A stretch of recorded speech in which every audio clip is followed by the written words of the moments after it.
menuju acara inti, yaitu pidato yang akan disampaikan oleh Profesor Dr. PM Laksono MA. Kepada Prof. Laksono, dipersilakan.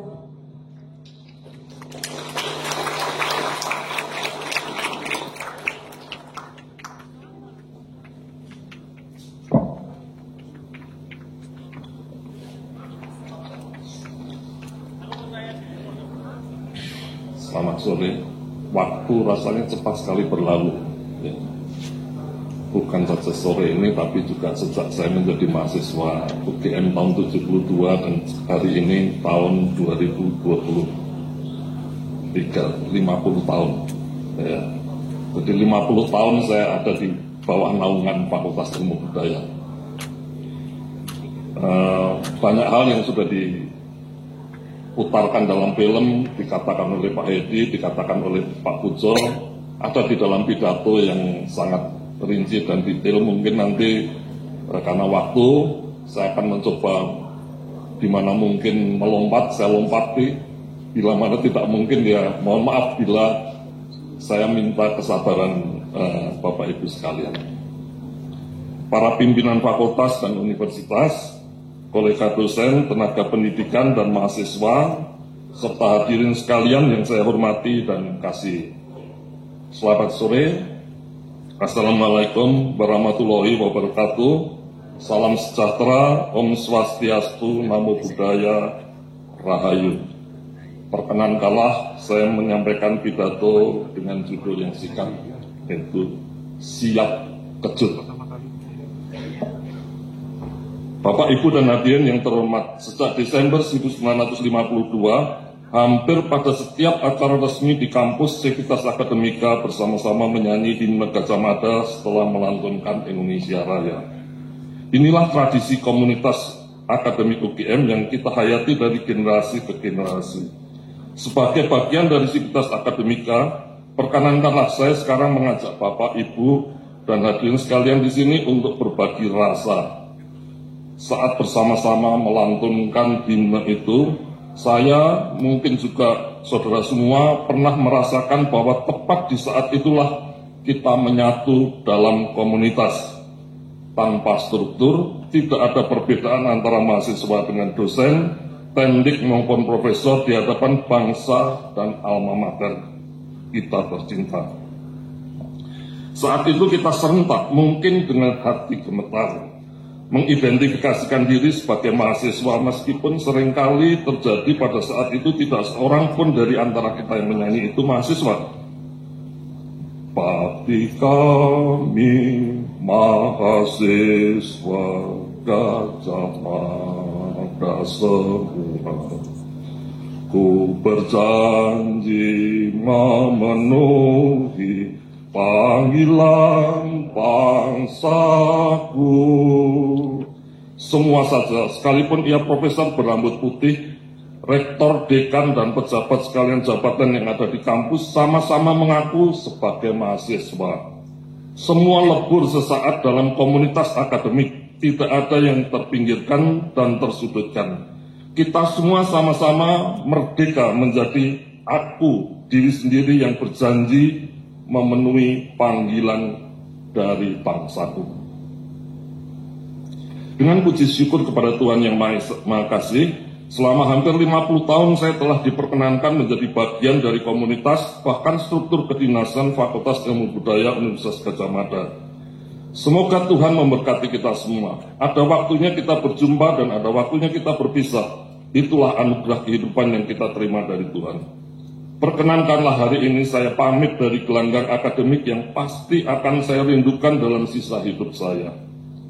Sesuai dengan peraturan kepegawaian yang berlaku, sekarang sudah waktunya saya mohon diri untuk kembali menjadi orang biasa di luar dinas, tanpa gelar, tanpa jabatan.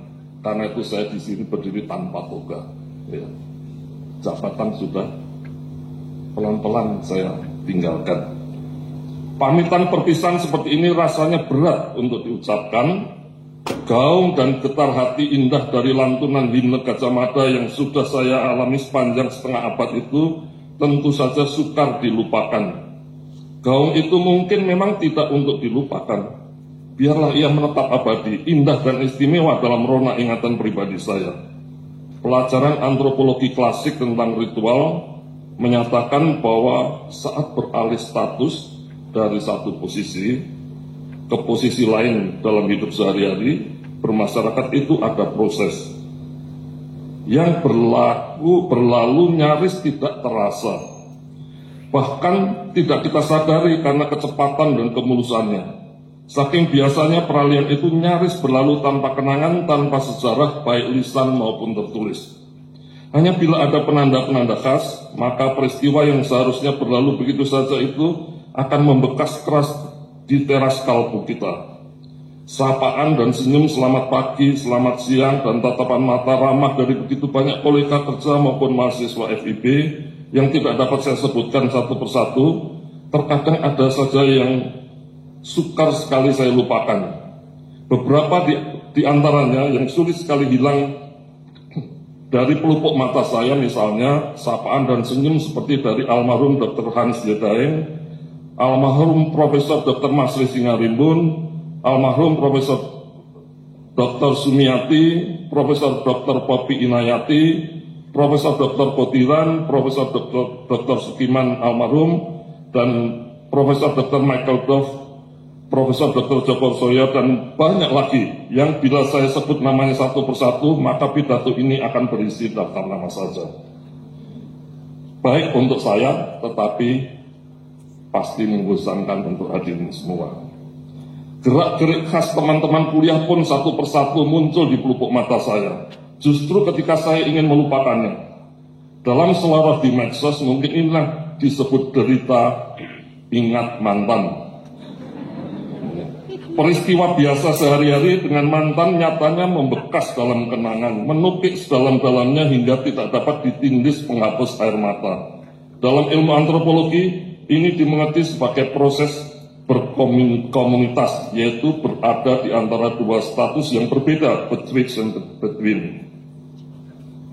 Di saat sepi, kenangan itu seringkali satu persatu muncul bertubi-tubi, menari-nari menggerakkan dada dan pipi, sulit dibendung dan hanya dapat dibiarkan mengalir dalam lamunan dan mimpi.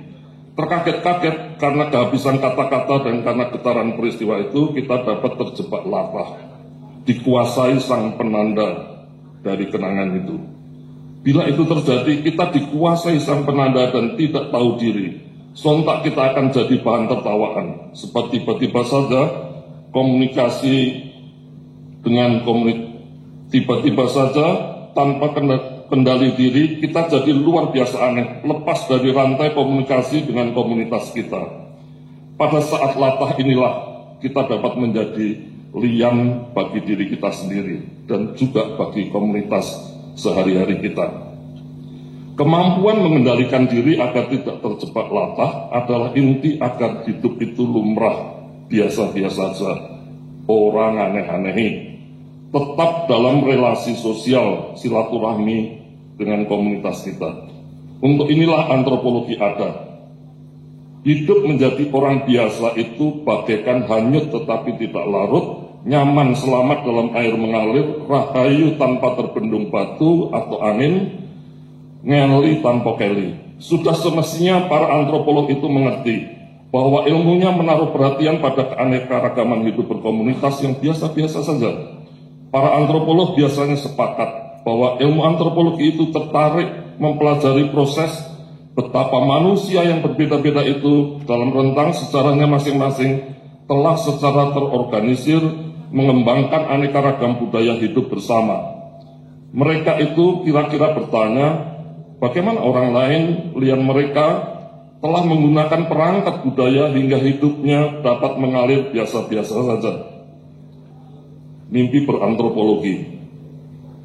Motivasi para antropolog itu dapat saja berbeda-beda, tergantung pertanyaan teoretik yang dibayangkannya atas aneka ragam budaya hidup bersama. Pertanyaan-pertanyaan itu misalnya, mungkinkah asal mula keragaman itu terjadi evolutif gara-gara bawaan lahir, seturut garis genetika rasial manusia dalam adaptasinya dengan alam? Kemudian, mungkinkah perbedaan itu terjadi karena proses migrasi dan difusi saling pengaruh antar budaya? Atau mungkinkah perbedaan itu sistematik akibat fungsi atau kontribusi sosial keberadaannya dan akibat relasi-relasi struktural yang mungkin terjadi sepanjang sejarah umat manusia? Motivasi juga dapat berbeda-beda karena perbedaan tataran praktek moral, sosial, politik, dan ekonomi pilihan pribadi seorang antropolog. Pertama, ada yang bermotif untuk penaklukan, penjajahan, dan pematuhan liannya agar menyerah dikuasai atau digusur demi pembangunan ini dan itu misalnya. Lalu ada yang sebaliknya, yaitu demi membebaskan liannya dari kekelaman dan dursina masa lalu lian dinelitinya.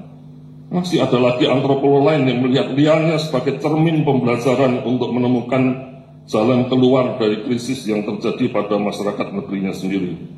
Akhir-akhir ini motif yang cukup terapresiasi dalam advokasi gerakan transformasi sosial budaya adalah motif partisipatori, yaitu keinginan berubah bersama para penelitinya demi kemanusiaan dan kesejahteraan umum.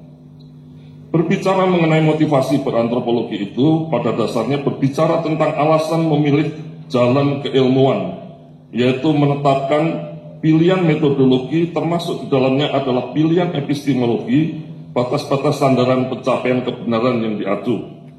Artinya, kita harus mengerti bahwa setiap pertanyaan akademik ataupun isu yang kita wacanakan itu harus dijawab dengan data dan argumen yang tepat secara metodologi sehingga posisi epistemologinya transparan. Berantropologi dengan demikian adalah berretorika secara transparan untuk menafsirkan atribut-atribut termasuk nilai-nilai kualitatif dari peristiwa sehari-hari. Jadi, kerja antropologi itu adalah menautkan gagasan atau imajinasi hidup berkomunitas kita sendiri dengan fakta etnografi dari lian kita, sehingga pengertian dan identitas baru tentang situasi diri kemanusiaan kita dapat terperikan. Tentu saja proses ini merupakan laku keilmuan yang sangat pelik dan berliku-liku, bahkan terkadang juga terjal. Saat ini saya harus mengakui antropologi itu bukanlah jalan keilmuan yang lurus, apalagi tanpa hambatan. Metodologinya nyaris tidak terpisahkan dari riwayat subjektivitas diri si antropolog, sehingga hanya dalam reflektivitasnya antropologi itu menyajikan kewaspadaan yang dapat mengubah sikap kita pada dunia. Bapak, Ibu, dan hadirin sekalian yang saya muliakan, perkenankanlah sebagai penanda valedictory pamitan pensiun kepada Departemen Antropologi FIB UGM, saya mempertanggungjawabkan pilihan-pilihan metodologi yang pernah saya coba kembangkan sepanjang karir saya bersama seluruh sivitas akademika di UGM. Saya sadar, baik di dalam kelas maupun dalam pertemuan dinas dan obrolan sehari-hari di kantin dan lorong-lorong fakultas dan universitas, bahwa saya telah sedikit banyak mementaskan pengertian-pengertian tentatif saya tentang antropologi.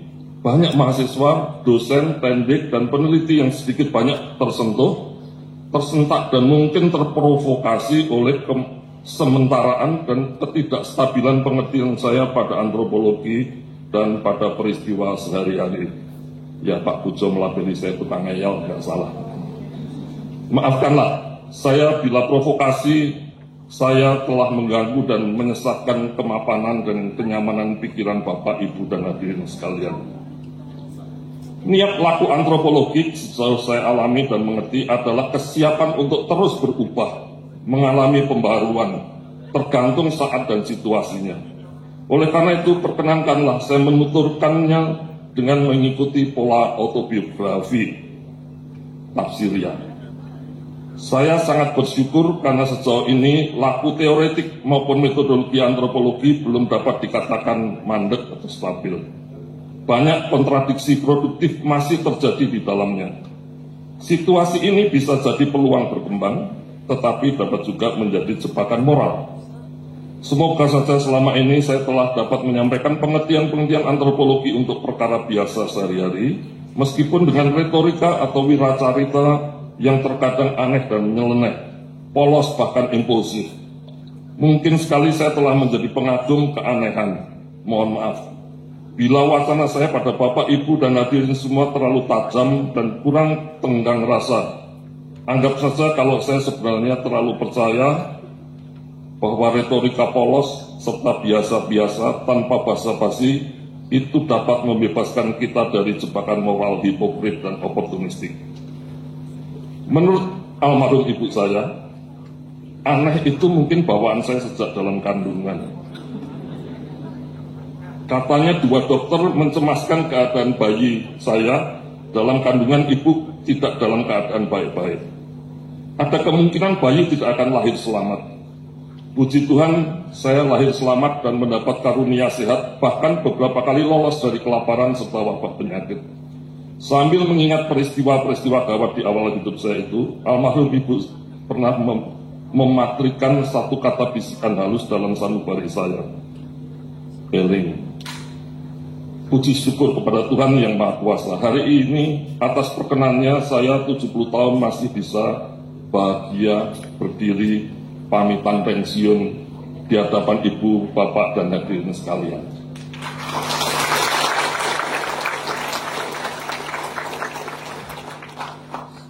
Ini yang belum diceritakan, jadi saya bacakan ini. Akhir tahun 50-an, ya, akhir tahun 50-an, saat saya mulai sekolah, Jogja itu berbeda sekali dengan Jogja hari ini. Ya, semua kita ada di Jogja ya, jadi bayangkan perbedaannya. Ketika itu pohon-pohon asam rindang berjajar di kiri kanan jalan saya ke sekolah dari Pakualaman hingga kantor pos. Kerindangannya menyejukkan, namun di bawahnya setiap pagi banyak tumpuan tinja gelandangan yang malamnya buang hajat di situ. Penampakan serta baunya selalu meneror siapapun yang lalu lalang di dekatnya. Setelah 50-an tahun kemudian, situasi seperti itu saya dapati di kota Pune, India, yang jauh lebih bising dari Jogja tahun 50-an. Di sini saya tidak ingin membandingkan lebih lanjut situasi kota Jogja dan Pune. Saya hanya ingin mengindikasikan bahwa kekumuhan serta bau Jogja ketika itu dapat saja terjadi dimanapun di dunia. Kenyataannya adalah bahwa pengalaman patetik itu niscaya telah menjadi trauma yang lama mengendap nyaris abadi dalam diri saya. Kalau saja tidak terpicu oleh colekan situasi yang mirip dari kota Pune, itu betul-betul mengendap. Waktu endap panjang itu dapat dibayangkan sebagai semacam lubang pipa hisap air sumur dangkal yang hampa dan gagal tak berdaya karena harus menghisap air melampaui batas daya hisap fisika maksimalnya yang hanya 9 meter. Ini akan saya bacakan karena ada teman saya, Pak Daryono yang tadi ada di sini, dari arsitek, jadi ya, agak teknis sedikit ya. Ya. Jadi tetapi ketika ujung hisap pipa di dalam sumur itu disuntik jet atau injeksi udara lewat pipa tambahan yang dipasang paralel, maka pompa air itu berubah menjadi pompa jet atau jet pump. Daya angkat airnya pun jadi berlipat lebih dari 3 kali hingga 30-an meter dari permukaan air di dalam sumur. Pengalaman ketemu lingkungan serupa Jogja di Pune itu seperti menginjeksi kekuatan jet melalui lorong waktu hingga ke dasar endapan kenangan saya. Dorongannya memungkinkan kenangan itu muncrat seakan melampaui takdirnya sampai kembali menerpa wajah. Begitulah kota Pune dalam benak saya jadi kembar, berduaan dengan Jogja akhir tahun 50-an. Sebaliknya, Jogja mengalami pembaruan, jadi bersejarah karena terhubung dengan masa lalunya yang kumuh. Ketika itu, Bulak Sumur, kampus UGM pun masih tanah antah berantah berupa ladang singkong dan melati gambir. Sementara kompleks perumahan dosen skip itu masih berupa lapangan pacuan kuda. Kampung kelahiran saya, Gunung Ketur, beda dengan kawasan Kota Baru, tetapi kurang lebih sama dengan kampung-kampung lain di Kota Madya, Jogja. Teduh, banyak pohon buah yang besar, kerimbunan beringin, tanjung, asem, dan sawah kecil sekitar alun-alun mini Sewandanan di dalam Pura Pakualaman adalah rumah ribuan burung jalak, kuntul, seriti, codot, dan kalong. Kicauan burung-burung itu ramai indah mengisi hampa suara kota. Sesekali suara tepukan kendang almarhum Sujud, pengamen legendaris kota Jogja, menyela di siang hari diiringi bunyi ting ting ting ting ting ting ting dari penjual bakso dan soto. Kadang tiba-tiba suara penjual jamu gandring legendaris menyela. Adin bisa melakukan enggak ya? Jamu nih, jamu gandring gitu ya. Adin ingat kan?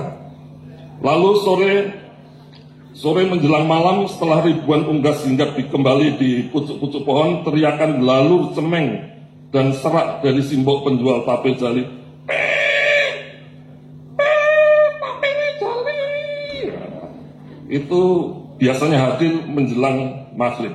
Menyayat hati, gema gelarur, suara seraknya kerap mengantar anak-anak masuk gelap malam yang angker penuh bunyi belalang, nik-nik-nik, desiran gangsir, dan rong-rongan orang-orang. Bau kampung itu pun khas, seperti halnya bau setiap kota. Ada rasa bau kampung saya tahun 60-an yang terasa masih melekat di rongga hidung saya. Bau busuk parit sepanjang sisi timur Puro Pakualaman, mudah-mudahan tidak seperti bau selokan Mataram di depan rumahnya teman saya Yandu di sini. Ya. Yang ketika itu jadi kakus massal, gunungan sampah yang tak terurus, dan comberan menyengat di sela-sela perumahan kampung seperti abadi di rongga hidung saya. Bahkan tidak dapat ditimpa parfum dan umur. Ini semua jadi isu sosial politik lingkungan yang sangat pelik. Negara ketika itu sedang bangkrut. Dinas Pekerjaan Umum nyaris mangkir, maka rakyat harus menyelesaikan urusannya sendiri dengan berpolitik. Banyak orang berkeluh kesah atas situasi yang terjadi, tetapi ada saja isu yang berlarut-larut tidak segera terselesaikan. Bau tinja dan sampah di parit itu adalah salah satu isu yang tidak segera terselesaikan dan semakin menjengkelkan. Maka terjadilah kisah antropologi mini ini. Entah dari mana inspirasinya pada malam Jumat yang angker, ayah saya berpakaian adat Jawa lengkap dengan belangkon dan keris tersematkan di pinggang belakang, pergi keluar rumah membawa bara arang di anglo kecil. Ia kemudian membakar kemenyan persis di bawah tiang listrik di pinggir parit kakus. Dia kipasi bara arang itu di anglo, seakan-akan seperti dukun berinteraksi dengan demit. Bau kemenyan pun semerbak menyeruak kemana-mana. Perbuatan ala dukun itu tentu saja terpantau oleh orang-orang kampung. Parit di depan rumah di bawah tiang listrik itu serta-merta berubah jadi media penanda sarang demit yang tidak pernah tampak. Sejak itu tidak ada lagi orang buang hajat di parit muka rumah kami. Demit yang tidak pernah terlihat mata tetapi dianggap ada dan lebih sakti dari manusia biasa yang terlihat itu telah dihadirkan oleh dukun dan bau kemenyan.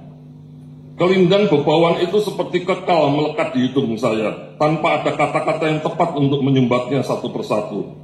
Bersama sekalian penanda lainnya, bebauan itu membentuk identitas kampung yang khas. Kadang-kadang bau kentang keleci bercampur bunga setiap malam dan kemenyan bakar tiap malam Jumat menyedak nafas. Pada saat bersamaan saya kadang teringat di halaman sebelah rumah ada kuburan konon korban revolusi. Lalu di sebelahnya lagi ada 2 atau 3 kuburan yang tidak pernah saya kenali. Kami anak-anak cah kampung tumbuh menandai tempat-tempat wewe gendruwo serta demit kampung menggon berdomisili. Di sana juga kami bermain panjat pohon, petak umput, sondah mandah, pasaran, kasti, main bola, layangan, dan sebagainya. Para orang tua kami umumnya adalah generasi pertama migran dari desa yang mukim di kota Jogja. Mereka masih punya ikatan emosional dengan kakek nenek kami yang masih mukim di desa. Kenangan mereka pada jaringan kerabat leluhur dan sanak kerabat sebayanya di desa masih kental. Kerap kali mereka mudik membawa anak-anaknya berkenalan dengan hidup di desa asalnya. Wacana asal-usul genealogi sering mereka kisahkan lewat percakapan sehari-hari. Biasanya mereka membentuk kerukunan lewat arisan bersama, saling kirim bansaan, termasuk ruahan dengan berbagi apem, kolak, dan ketan untuk memulai kerabat yang sudah di alam baka. Kerabat ibu saya mengalir dari Ketangi, Bagelen, lewat Mendut, Muntilan. Sementara ayah saya asal Wates, Kulon Progo. Tetangga kiri kanan asal usulnya beda-beda, bahkan ada yang dari Jakarta. Para orang tua itu bertutur kata dengan cenderung resmi, seperti sedang berhadapan dengan orang yang belum akrab saja. Mereka berbicara satu sama lain dalam bahasa Jawa Kromo Madya, cenderung formal. Kami anak-anaknya juga diajari bertegur sapa dengan teman-teman agar tidak jangkar tanpa atribut hierarki, meskipun sedang berbicara ngopo. Di bagian kampung lain yang dominan penduduk asli, orang lebih sering berbicara Jawa Ngoko. Saya sadari terlahir di kampung Gunung Ketur, Pakualaman. Saya sendiri terlahir di kampung Gunung Ketur, Pakualaman. Di dalam rumah kami, bicara Jawa Ngoko, hanya dengan orang tua kami bicara sedikit kromo. Hanya ungkapan-ungkapan terkait kualitas bapak dan ibu kami gunakan frasa ataupun kosakata bahasa kromo. Padahal bahasa cinta bapak dan ibu kami sesungguhnya bahasa Belanda. Kami anak-anak mendengarnya tetapi tidak tahu apa yang mereka perbincangkan. Dan kami pun tidak diajari dan tidak mau mengerti. Pada momen seperti itu ketika bapak dan ibu berbicara bahasa Belanda, tercipta jurang pemisah generasi yang aneh. Tidak pada tempatnya antara orang tua dengan kami anak-anak. Pernah saya bertanya kepada ibu, mengapa kami anak-anak tidak diajari berbahasa Belanda? Katanya itu berbahaya untuk anak-anak di zaman revolusi. Ibu takut kalau anak-anak jadi aneh bagi gerakan perjuangan kemerdekaan anti Belanda yang sedang memuncak di tahun 50-an. Ia ingin membebaskan anak-anaknya dari kemungkinan tampak memihak Belanda atau kemelondo-londo dan bisa dicap anti revolusi. Kenangan pada keseharian aneh di masa lalu seperti itu diam-diam telah mengantar saya gemar ngobrol tentang hidup sehari-hari. Inilah kira-kira awal saya jadi antropolog kecil amatir, meninggalkan kenyamanan domestik, masuk ke sekolah, berjumpa dengan teman-teman sebaya berbeda kampung dan kelas.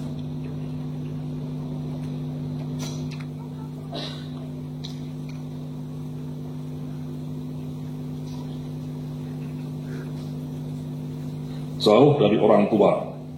Menjelang peristiwa besar 1965, saya meninggalkan Jogja, masuk seminari menengah Stella Maris di Bogor. Perjalanan kereta api ke Jakarta sangat melelahkan, entah berapa lama perjalanan ketika itu. Mungkin antara 14 hingga 20 jam. Ibu dan kakak tertua mengantarkan saya. Tiba di Jakarta saya sakit demam, sehingga kami terpaksa memperpanjang beberapa hari numpang keluarga istirahat di Jakarta. Tiba di Bogor, saya jadi warga baru yang aneh. Kami tiba menjelang siang ketika semua siswa sedang di kelas. Begitu ditinggal ibu dan kakak, saya sendirian saja bersama Pater Kopman OFM, rektor seminari ketika itu. Mendadak rasa sepi dan asing menyelimuti diri saya. Tak lama kemudian saya dipersilakan makan siang bersama seluruh siswa. Semuanya berbicara cas-cisus dalam bahasa Indonesia yang fasih. Sementara saya tergagap-gagap tak mampu mengimbanginya. Saya dihinggapi gegar budaya, rasa malu nyaris plonga-plongo. Apapun yang keluar dari mulut saya terasa aneh di telinga siswa lainnya. Ada yang menganggap bahasa saya medok, aneh, tidak lazim di telinga orang yang sudah lama tinggal di Jakarta dan Bogor. Saya berasal dari sekolah rakyat di Jogja yang diselenggarakan dalam bahasa ibu para siswa, yaitu bahasa Jawa. Sehari-hari di rumah maupun di kampung saya berbahasa Jawa. Pelajaran bahasa Indonesia dimulai ketika kami kelas 4. Jadi bahasa Indonesia itu bahasa kedua saya. Dan sebenarnya bagi semua orang Indonesia ketika itu.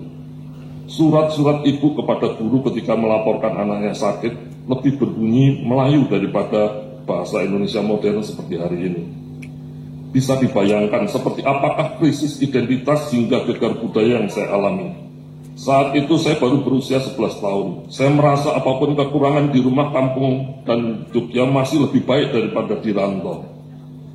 Tiap saat saya menghitung hari kapan liburan datang dan saya bisa pulang ke rumah. Di kelas saya jadi bahan tertawaan karena ketika pelajaran pertama bahasa Sunda, saya gagal mengeja vokal E. Karena saya membacanya EU. Ente saya bacanya enteu. Ya. Akibatnya antara lain saya dapat nilai merah berangka 4 di raport untuk pelajaran bahasa Sunda di kuartal pertama. Saya belum pernah mengalami situasi seburuk itu. Bapak, Ibu, dan hadirin sekalian, hari ini setelah belajar antropologi, saya pandang prestasi belajar terburuk itu sebagai akibat perbedaan antar budaya Jawa dan Sunda yang sepertinya tidak jauh-jauh amat, tetapi ternyata dapat bikin saya gegar budaya. Diri saya ketika itu betul-betul ada di posisi aneh. Bukan lagi Jawa, tetapi belum juga Sunda. Bahkan belum Indonesia. Kemampuan berbahasa asing saya, walaupun sebenarnya terlatih ketika saya harus berbicara Jawa Kromo, mutlak diperlukan dalam situasi seperti itu. Salah satu jalan keluar dari situasi menjadi pariah gara-gara bahasa adalah pelajari bahasa orang lain mitra kita sebaik mungkin. Ini nasihat Profesor Putu biasanya. Ya. Inspirasi ini datang karena melihat bapak pengakuan dosa saya. Ia seorang uskup Belanda yang fasih dan halus sekali berbahasa Sunda. Ia bernama Paternus Nicolaas Johannes Cornelius Keise OFM. Yang di kemudian hari saya ketahui bahwa dia adalah doktor antropologi alumni dari Universitas Leiden. Disertasinya membahas hubungan antara masyarakat Baduy dengan orang-orang Islam di Karnakes, Banten. Saya malu kalau dia yang jauh dari Belanda saja bisa belajar dan fasih berbahasa Sunda. Mengapa saya yang jaraknya hanya semalam naik bus dan kereta api dari Jogja tidak bisa? Ya. Kuartal berikutnya tibalah pelajaran menulis aksara Sunda Hanacaraka yang sama dengan pelajaran saya ketika kelas 3 sekolah rakyat. Perbedaan keduanya persis pada konsonan T dan D palatal yang jadi ciri medok saya mangkir di aksara Sunda. Setiap tes nilai saya di atas 8, sementara yang lain tidak pernah lebih dari 5. Alhasil nilai rapot bahasa Sunda saya untuk kuartal kedua meroket jadi 8, dari 4 jadi 8. Ajaib sebenarnya. Ya. Tapi ada rahasia yang orang lain tidak tahu. Ya. Gurunya pun tidak tahu mengapa kok ini anak hebat banget. Ya salahnya gurunya tidak belajar Jawa. Rupanya nalar dialektik saya telah memperbaharui nilai raport saya. Lain hari mungkin seorang mahasiswa doktoral antropologi dari Swiss datang menginap di seminari. Ia baru saja pulang dari riset pada orang Dayak Ngaju di Kalimantan Tengah. Perilakunya aneh. Ia terlalu sering ongkang-ongkang kaki di bibir kolam mujair di halaman tengah seminari. Ketika berceramah, ia mendemonstrasikan kemampuannya menyanyi berbahasa Ngaju sambil menari Dayak.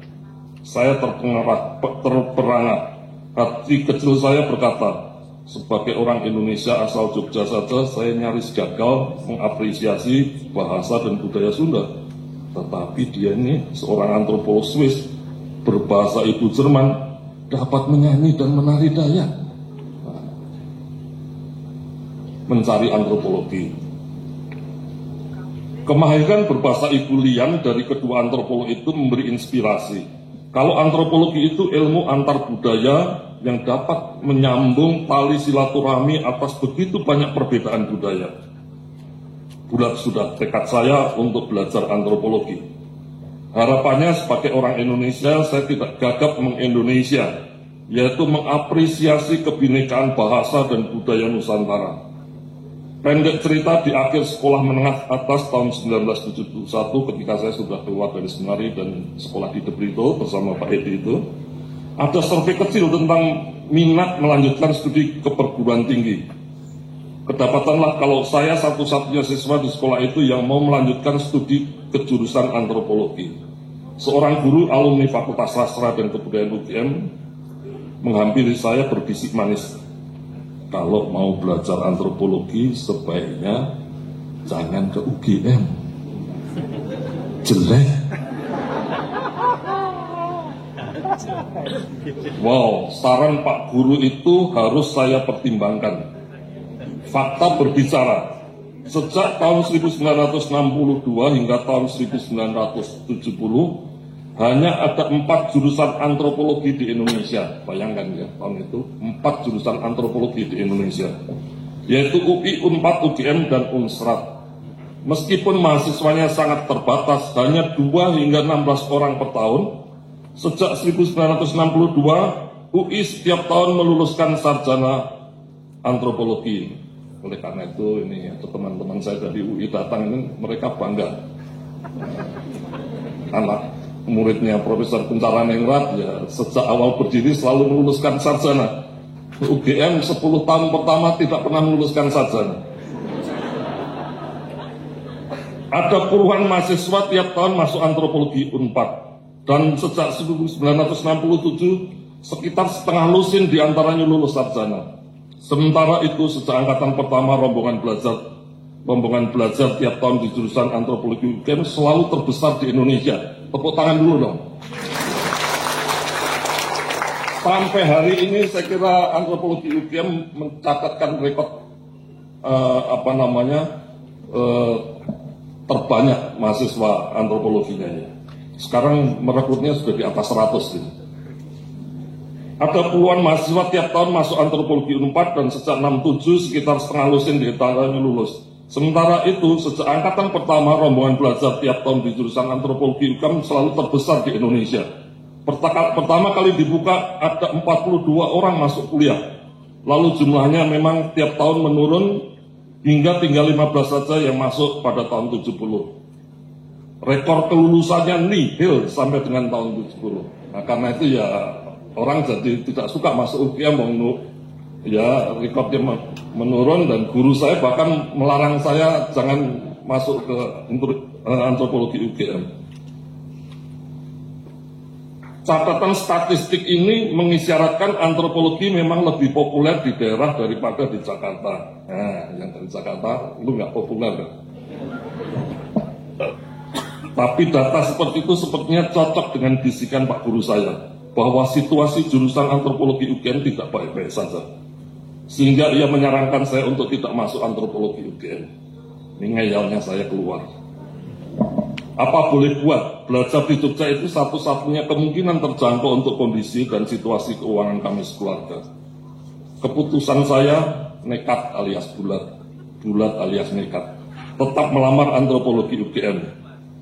Setelah BA mudah-mudahan ijazah saya cukup untuk bekerja jadi jurnalis. Itu cita-cita saya.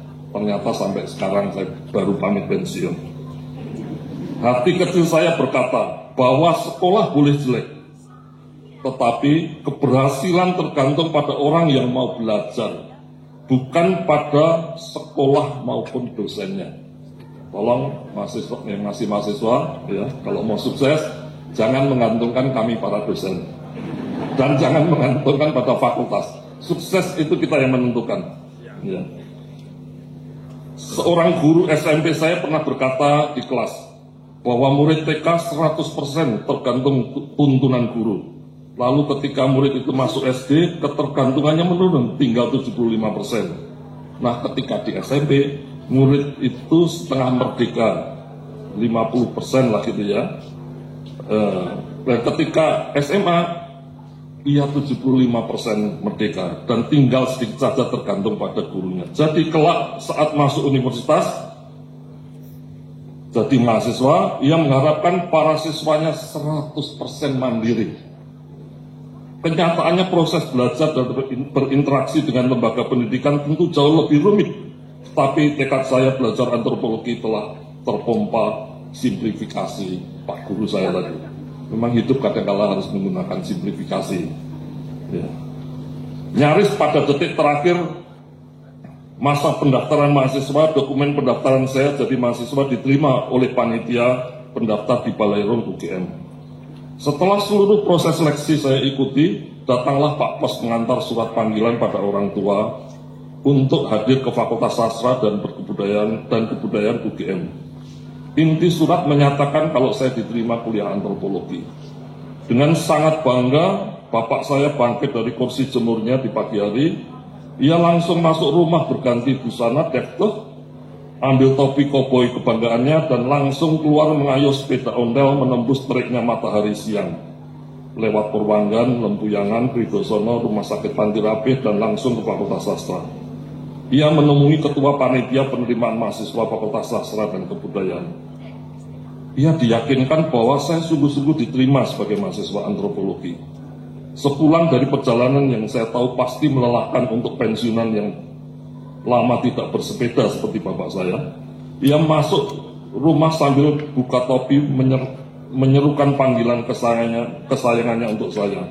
Lis, bapak baru dari Bulak Sumur, kamu diterima di antropologi, sana segera diurus. Jadilah saya mahasiswa antropologi angkatan 72, hari pertama masuk kuliah bikin saya gegar budaya. Itu adalah pengalaman saya pertama belajar dalam sistem koedukasi, sistem cowok dan cewek di satu ruang. Kecuali TK saya sekolahnya cowok mulu ya. Itu kursi dan meja belajar menyatu, ini juga jadi masalah. Kursi lebar tetapi mejanya kecil selebar ukuran kertas folio. Letaknya ke arah setengah lebar muka kursi menghalangi gerak spontan mahasiswa yang mau duduk dan berdiri.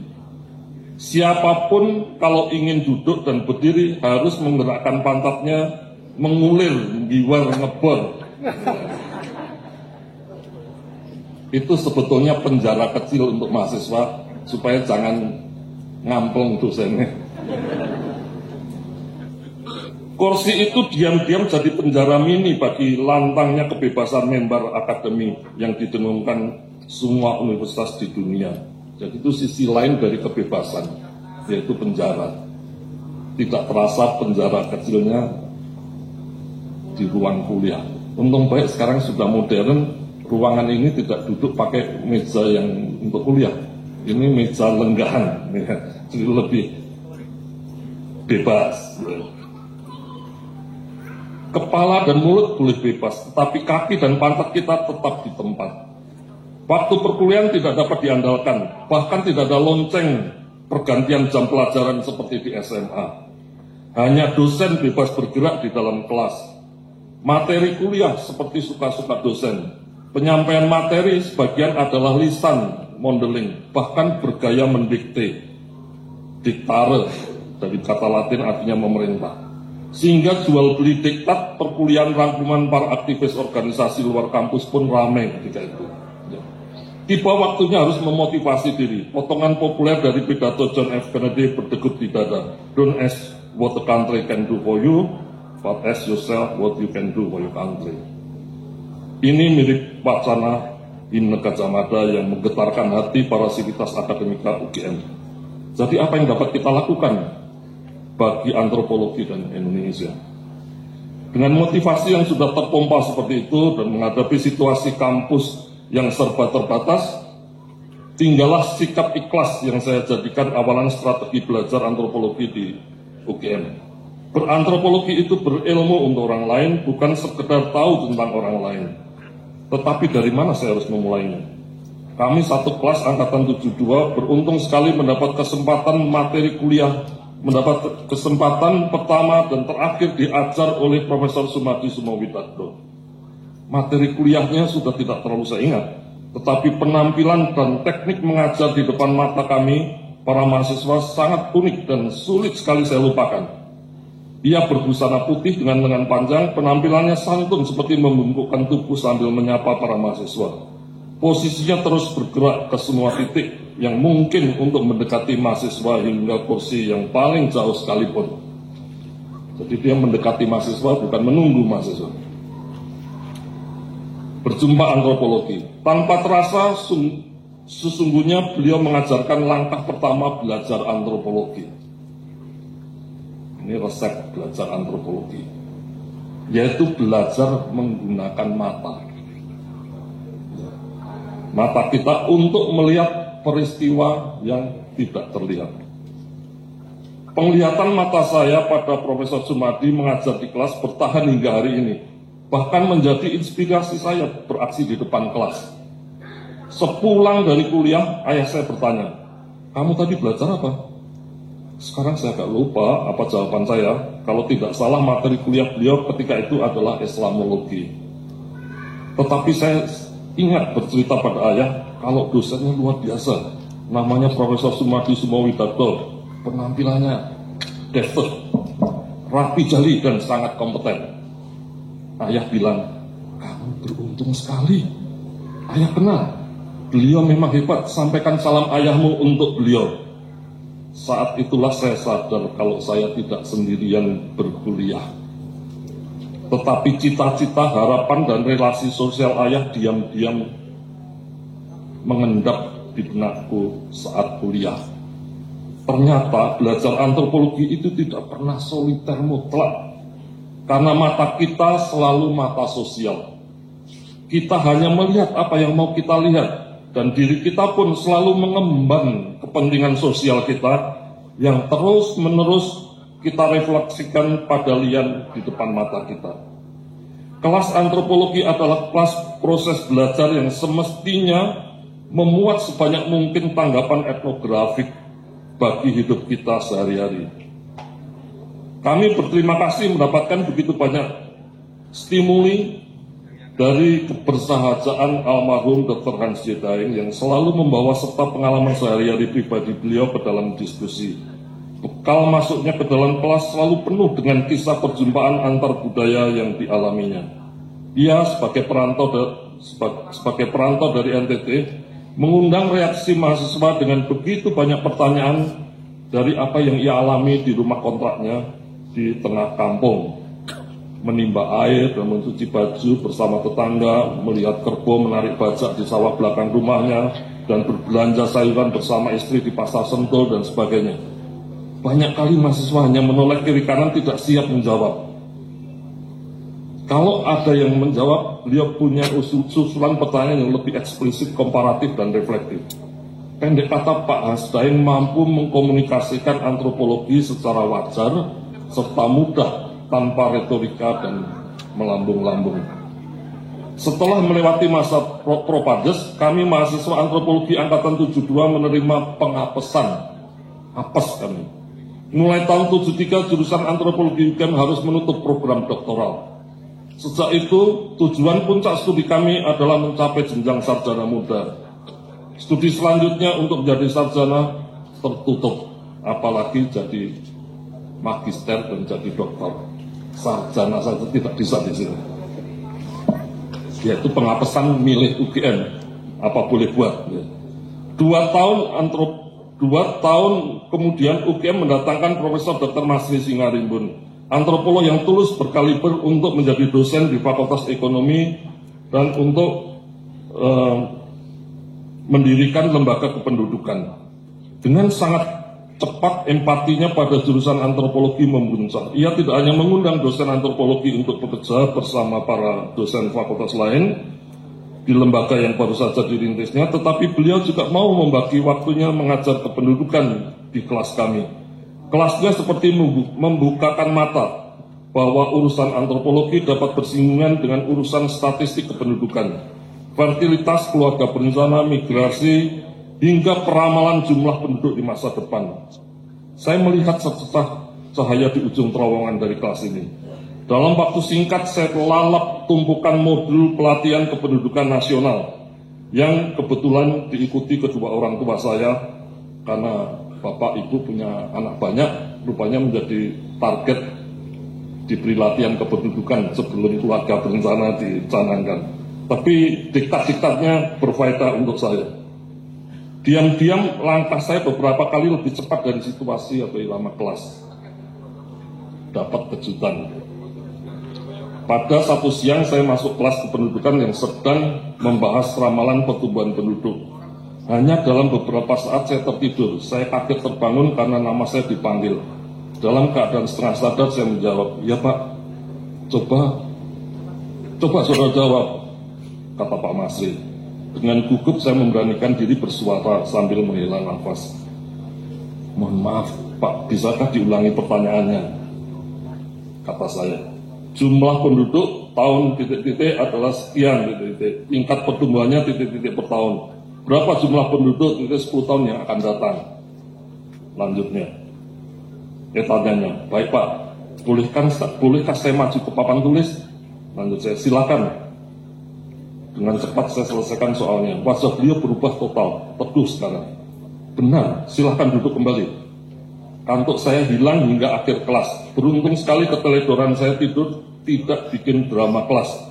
Saat mau keluar kelas, beliau menyempatkan diri mengundang saya ke kantornya. Tidak ada teman yang mengerti kecemasan saya karena harus menghadap ke kantor dosen hanya setelah saya kedapatan tertidur di kelasnya. Setelah membangun skenario apa yang bakal terjadi kalau saya menghadap Pak Masri dan setelah siap dengan berbagai kemungkinan, Saya datang memenuhi undangannya. Saya sampaikan niat kedatangan saya pada resepsionis, sekretaris beliau. Segera setelah kedatangan saya dilaporkan, pintu kantornya terbuka dan saya dipersilakan masuk. Silakan duduk, Laksono. Selain kuliah, apakah kamu ada kegiatan lain? Iya, Pak. Saya biasa nyopir omprengan untuk sedikit-sedikit bantu orang tua dan bayar sekolah, jawab saya. Berapa kamu dapat dari bekerja seperti itu? Saya jawab, tidak menentu, Pak. Tapi saya masih siap menerima amarahnya jika beliau tersinggung kelakuan saya tertidur di kelasnya. Yang terjadi adalah kejutan besar. Laksono, kalau kamu mau, silakan, kami dibantu. Lembaga kependudukan akan ada penelitian besar bersama Universitas Hawaii tentang nilai anak. Kami perlu asisten penelitian lapangan. Uangnya mungkin tidak sebanyak dari yang sudah pernah kamu dapatkan. Nanti kami kabari kalau proyeknya mulai berjalan. Hati kecil saya berkata, oh, terima kasih Tuhan. Ini kelihatan tajam atau epipani dalam hidup saya. Baik Pak, saya siap membantu. Bekerja di sini akan mendekatkan saya pada kehidupan akademik di kampus. Kecemasan saya sirna. Saya meninggalkan kantor beliau dengan napas lega dan kepala tegak. Kejutan kedua datang. Pada siang hari berikutnya, Ibu Irawati Singarimbun datang ke rumah menjemput saya. Naik satu-satunya mobil Holden kuning di kota Jogja yang memakai sunvisor bertopi di depannya. Tidak ada mobil lain kecuali mobil mereka. Bu Ira, Laks, Bapak mau ketemu kamu sekarang. Sekarang, Bu? Ya, sekarang. Ikut saya. Bu, maaf saya berganti baju dulu, saya masih sarungan. Secepatnya saya tukar sarung saya dengan pakaian mahasiswa kuliah. Saya merasa sangat sungkan duduk di kursi penumpang. Di dalam mobil itu Bu Ira ketika itu sudah sangat putri Solo, kecantikannya luar biasa.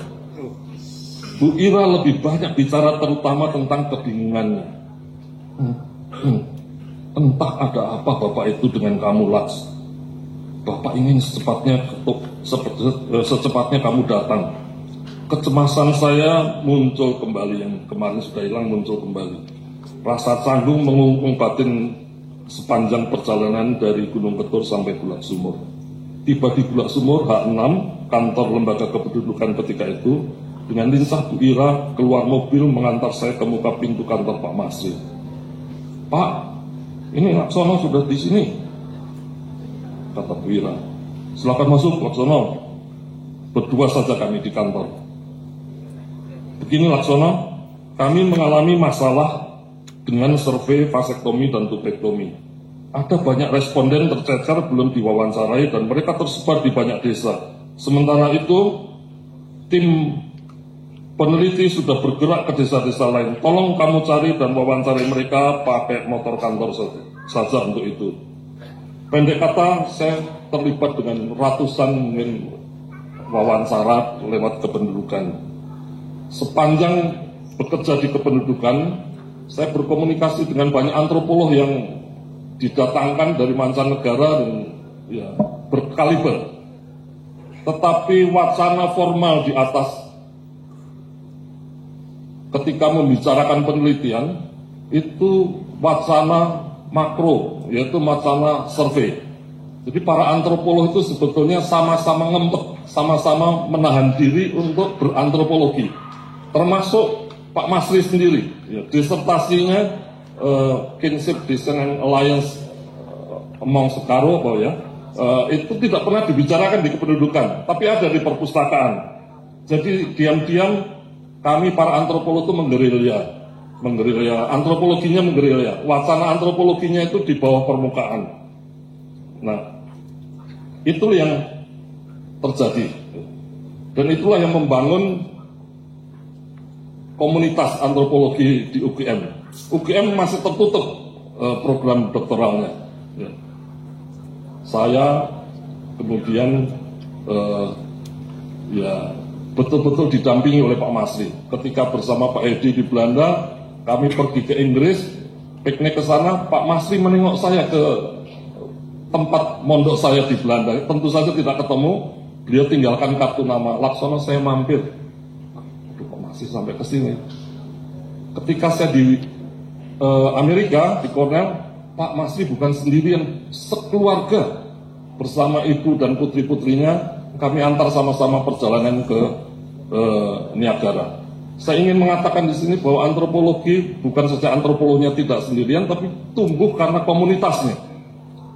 Pentingnya komunitas akademik untuk mengembangkan keilmuan itu, saya kira tidak bisa ditolak.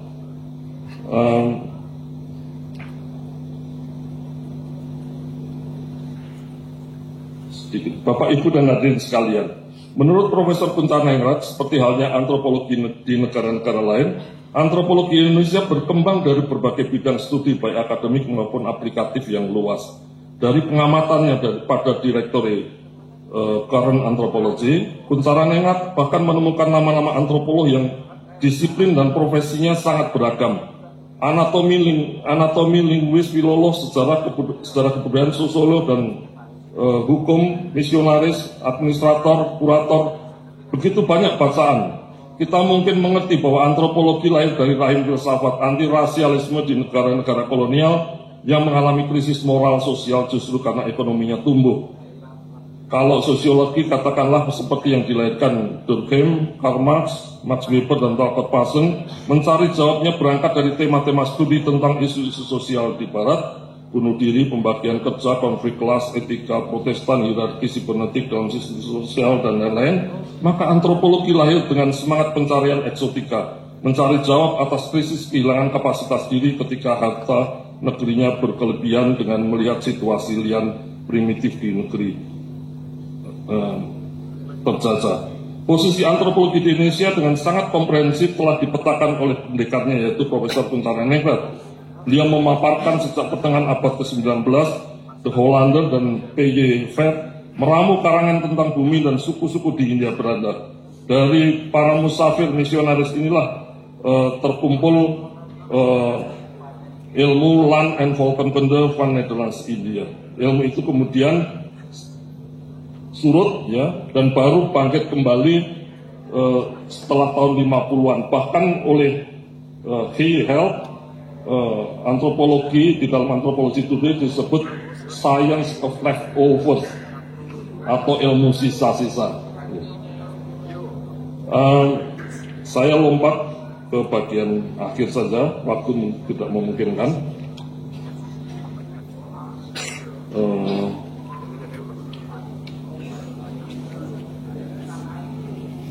Penerjemahan itu tidak hanya menunda dan melemahkan, tetapi juga mencegah bahkan menggagalkan kehadiran diri.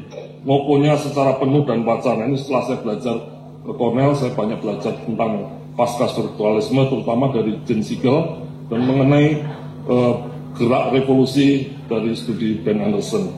Keduanya adalah penasihat disertasi saya.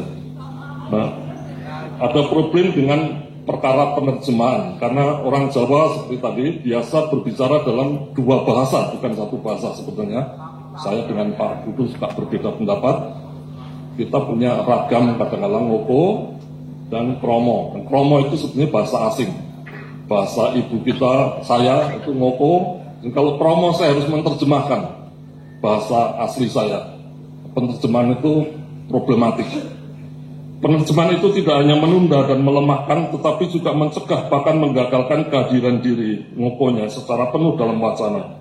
Dengan demikian, keberadaan lian dalam bahasa kedua itu samar-samar, terkatakan tetapi tidak terakses. Seakan-akan ada tetapi tidak ada. Apa yang asing serta aneh tersingkir. Begitu juga orang Solo, itu sendiri tidak jelas.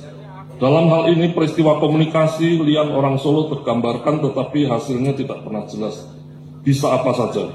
Konsekuensinya etnografi itu tidak mungkin mengabadikan identitas budaya orang manapun yang sudah ada. There is no way to say in advance what the otherness of the other really would consist of. And one is, I think, always wrong about it. But you know, you do what you can. Ini kutipan dari Jean Siegel dalam wawancaranya dengan Barber dan Raphael. Etnografi justru mengadakan identitas baru, menantang kemampuan orang menata liannya secara simbolik. Meskipun begitu, James Siegel mengakui bahwa disiplin antropologi tetap perlu dipertahankan karena kemampuannya mencatat efek-efek kelianan, otherness, dan kemampuannya tetap terbuka bagi ketidakterbukaan. Sejauh pengalaman saya berada dalam pendidikan antropologi mengalami situasi kelianan itu niscaya penting, terutama bagi ilmuwan sosial humaniora yang ingin berkarya bagi Indonesia. Berangkat dari proposisi ini, bersama Pusat Studi Asia Pasifik UGM dan dengan dukungan pendanaan dari The Ford Foundation, kami menyelenggarakan program biaya studi antar budaya. Tujuannya agar para mahasiswa S2 bersama dosen pembimbingnya, Lian mahasiswa, mendialogkan kurikulumnya, menyerap pengalaman terjun ke dalam situasi Lian dari budaya selain budaya ibunya di Indonesia. Dengan demikian akan lahir para akademisi yang terbuka dan siap tanggap dengan efek tidak terduga dari proses meng-Indonesia yang sedemikian kompleks. Dengan semangat antar budaya yang juga dikelola istri tercintanya, baru-baru ini Profesor Dr. Pujo Smedi, Lian saya berantropologi, mengangkat tema ngasak di Jerman dalam pidato pengakuan guru besarnya. Kacang orang nali, ninggal lanjarani. Begitu kata pepatah tua. Orang tumbuh berkembang dengan tidak meninggalkan asal-usul sandaran hidupnya. Luasnya lahan pertanian efisien yang memakmurkan dan migrasi kemiskinan dari desa kota industri di Jerman tidak membuat Pujo Smedi lupa pada pengasak, the cleaners di tanah kelahirannya di Jawa. Ngasak adalah identitas para petani miskin tidak bertanah di pedesaan Jawa yang terpaksa meramu sisa-sisa hasil panen di hamparan sawah milik Lian. Pengasak atau the cleaners adalah Lian bagi Jerman modern. Dulu keberadaannya mengundang solidaritas dan jiwa kemanusiaan para tuan tanah. Hari ini mereka hilang, dikriminalkan. Namun sesungguhnya mereka hijrah ke kota menjadi buruh miskin di kota-kota. Ngasak remah-remah makanan di kota menjadi dumpster divers. Baik pengasak maupun Jerman modern adalah Lian antropolog Pujo Smedi. Kisah tragis mereka di Jerman diperdengarkan kepada kita agar kita sadar that there are other ways of being human.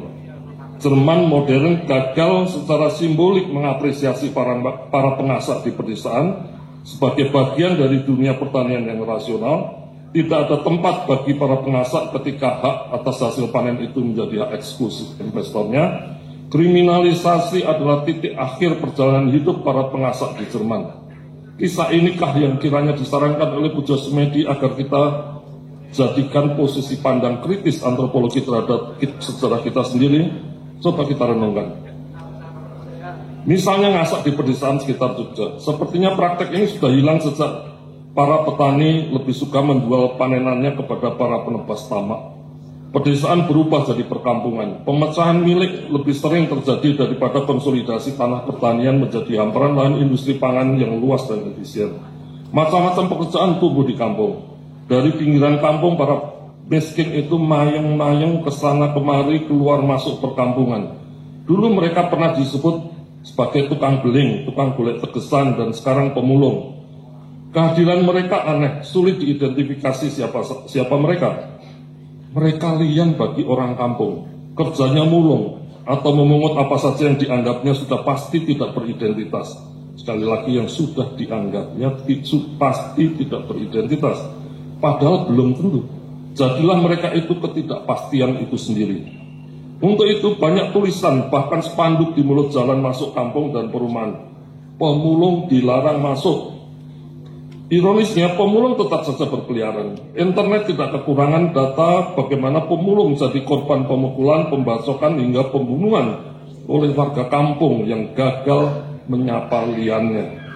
Ternyata ada tuh anekdot bahwa pemulung itu buta huruf. Ya, ditulisi dilarang masuk, nggak terbaca. Ya. Efek kegagalan simbolisasi semacam itu tidak terduga dan muncul sebagai anekdot, tapi dapat juga jadi petaka.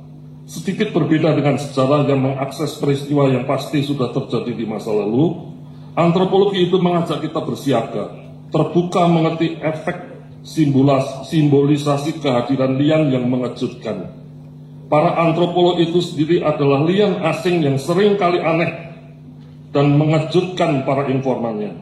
Kegagalan para informan dan antropolog untuk mengatakan situasi aneh dari perjumpaan mereka berefek tidak terduga. Ya, kami berdua suami istri di Pulau K, biasa dipanggil oleh orang sana sebagai teranjau. Teranjau itu orang Jawa. Itu syok berat untuk kami. Ya. Kami tidak bernama di sana, tetapi kemudian menjadi bersuku. Disinilah pentingnya terus-menerus berkomunikasi, saling mengidentifikasikan diri secara reflektif, hingga perbedaan situasi yang berkembang dapat ditetapkan dan sejarah dapat dimulai. Misalnya setelah melakukan riset panjang di Maluku Tenggara dan NTT tentang kedaulatan pangan, saya bersama Laura dan Pusat Studi Asia Pasifik menyiapkan mnemonic device atau jembatan keledai agar kita bersama-sama bersiaga terhadap ancaman siklus bulan lapar. Beretnografi itu adalah langkah memulai sejarah.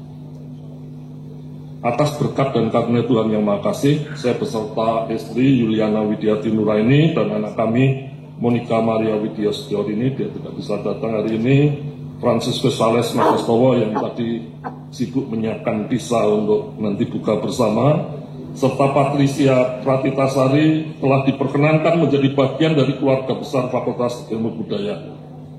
Hidup kami tergantung pada gaji dari fakultas, jadi kami bagian dari keluarga besar ini.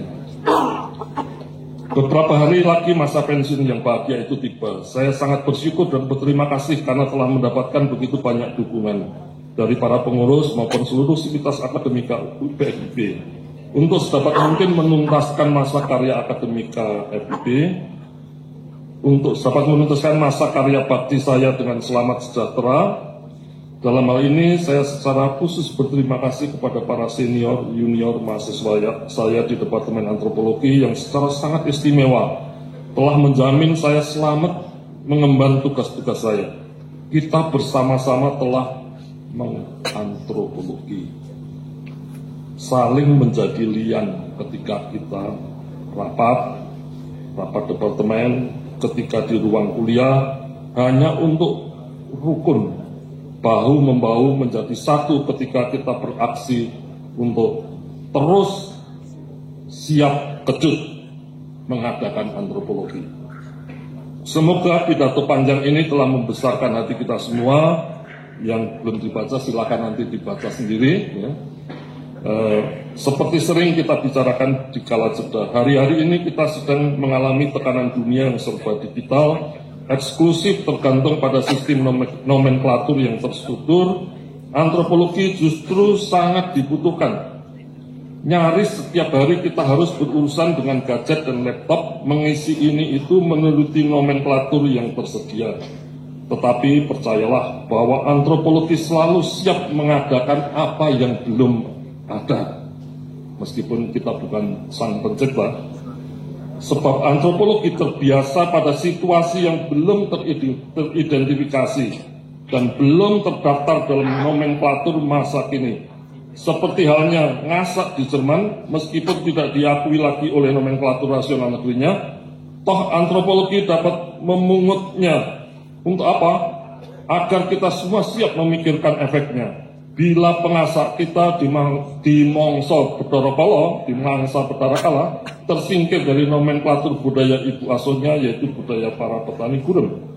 Sebagai pensiunan profesi antropologi, saya mendoakan semoga dunia beruntung, rahayu dan boleh tersenyum geli, karena ulah antropologi, ilmu sisa-sisa yang terbiasa mengerti bahwa kejutan masih bakal terjadi.